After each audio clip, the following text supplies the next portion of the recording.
प्रिय विद्यार्थियों, आप सबका स्नातकोत्तर की उत्तरार्ध की कक्षा में पुनः स्वागत है।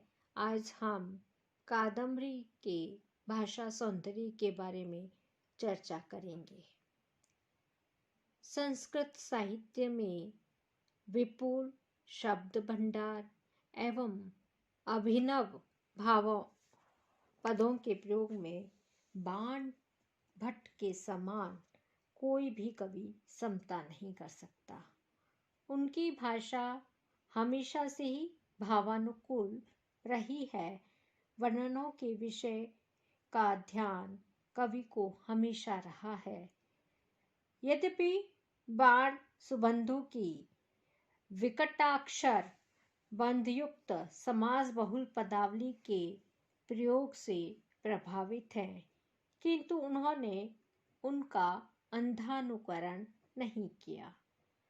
यही कारण है कि जहां उनके श्रृंगार में कोमल कांत पदावली का प्रयोग हुआ है, वहीं विकट स्वरूपा विंध्याटवी एवं नृशंसकर्मा शबर सेनापति और उसकी सेना का वर्णन करते समय उन्होंने क्लिष्ट समास बहुल ओज गुण प्रधान भाषा का प्रयोग किया है। आपसी जो संवादों में उनकी भाषा लघु पदावली से युक्त है, इसी प्रकार विलाप एवं निंदात्मक वर्णनों में भी उनकी भाषा में लघु पदावली है। आत्मकथा सुनाते समय कवि प्राय मध्यम समास और छोटे छोटे समस्त पदों को अपनाकर श्रोता को आह्लादित करता है। भावों की सम्यक अभिव्यक्ति का सुंदर साधन भाषा ही होती है। इसलिए जो वर्णनों की भाषा का सामंजस्य स्थापित नहीं कर पाता, वह श्रेष्ठ कवि नहीं हो पाता। पाठक की रुचि का भी स्मरण कवि को रहता है, इसलिए थोड़ी थोड़ी दूर में शब्द संचयन की प्रक्रिया में परिवर्तन करके बाण भट्ट नूतनता की सृष्टि करते रहते हैं। असमस्त या अल्प समस्त पदों में भी सौंदर्य सृष्टि के लिए बाण भट्ट ने अनुप्रास, उपमा, उत्प्रेक्षा आदि अलंकारों का प्रयोग किया है। इसलिए उनकी भाषा में नूपुर झंकृत युक्त पदावली विशिष्टावधु की प्रतीति विद्वानों को होने लगती है। ओझः समास भूयस्त्वहम् एतद् गद्यस्य लक्षणम के प्रति विशेष आदर रखने के कारण बाण भट्ट की भाषा में कहीं कहीं कठिनता का दोष आ गया है। वाक्य इतने लंबे हो गए हैं कि क्रियापदों को ढूंढने में अच्छा खासा व्यायाम करना पड़ता है। वर्णनों को विस्तार देने में विशेषणों का अधिकतया से प्रयोग किया गया है। महाश्वेता दर्शन में एक वाक्य ही 67 पंक्तियों का है, तो कादम्बरी दर्शन में एक वाक्य 72 पंक्तियों का है।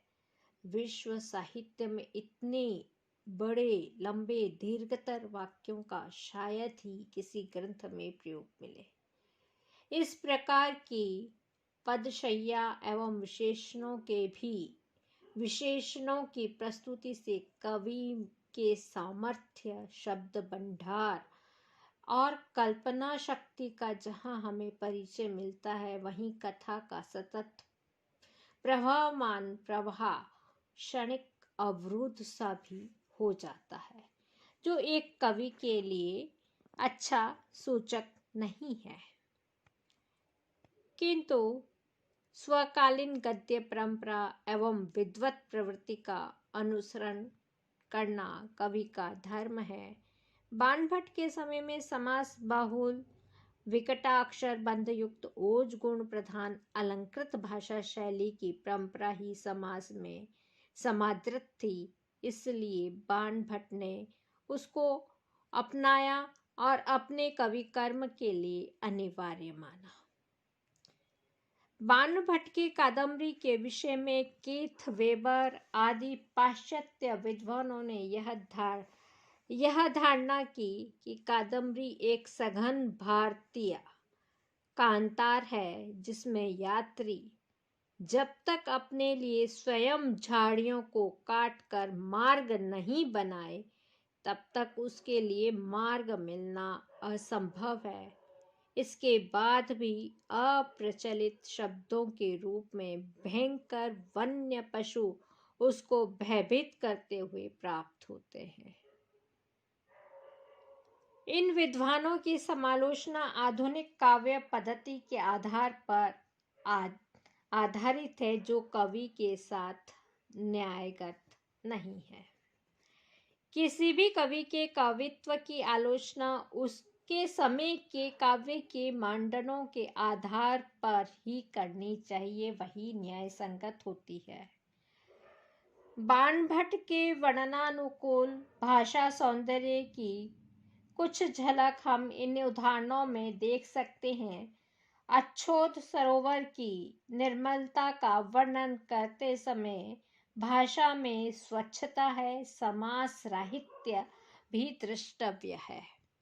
जैसे कि उदाहरण है, तस्य तरुखंडस्य मध्य भागे मणिदर्पणमेव त्रैलोक्य लक्ष्मया निर्गमन मार्गमेव सागराणां निश्यन्दमेव दिशाम् अंशा अवतारमेव गगन तलस्य कैलाशमेव सागराणां ध्रुवतमापन्नं चन्द्रातपमेव रसताम् उपेतम् अति मनोरहम् अच्छोदम नाम सरो दृष्टवान।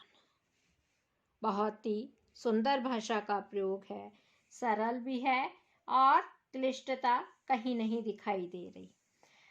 अब पर विंध्यावटी जैसी घनी एवं हिंसक पशुओं से भरी हुई जब वे अरण्यानी का वर्णन करते हैं, तो उस समय भाषा में कठोरता एवं समास बाहुल्य, जो कि वर्णन के अनुकूल है एवं उचित प्रयोग है, और वह रुचिकर भी लगता है। उन्मदमान्तं कपोलस्थलं गलितमद सलिल सिक्तनेव निरंतर मेला लता वनेन मदगंधिनांधकारिता नवमुखलग्ने बकुंभ मुक्ता फल्लुब्ध शबरसेनापतिभिरभिहन्यमान केशरी शता प्रेताधिपनगरेव सदा सन्निहित मृत्युभीषणा महिषाधीष्टा च पुष्पवत्यापि पवित्रता विंध्याटवी नामा। यहाँ पे क्लिष्ट शब्दों का प्रयोग किया गया है और ओजगुण प्रधान शैली है, समासाधिक्य का भी प्रयोग किया गया है। वहीं वसंत वर्णन में कोमल कांत पदावली का प्रयोग करके कवि ने माधुर्य गुण की मधुर सृष्टि भी की है। कोमल मलय मरुता अवतार तरंगिता अनंग ध्वजांशु केशु मधुकर कुल कलंक काले कृत कालेय कुसुम कुमकुमेशु मधुमास दिवसेषु।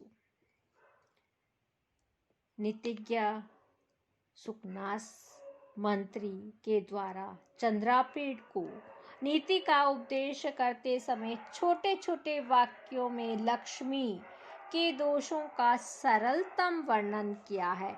न परिचयम रक्षति न अभिजनम ईक्षते न रूपम आलोक्यते न कृतज्ञताम नो वर्तते न शीलम पश्यति न वैदग्ध्यम गणति न श्रुतम आकर्णति न धर्मम अनुरुध्यते न त्यागम माद्रियते न विशेषज्ञता विचार्यति।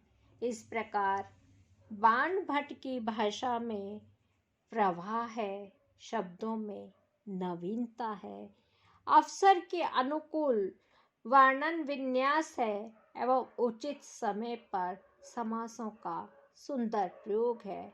इतनी बड़ी कथा को इतने सुंदर ढंग एवं गद्य के माध्यम से कहने की वाणी बाणभट्ट की ही हो सकती है, अन्य की नहीं हो सकती।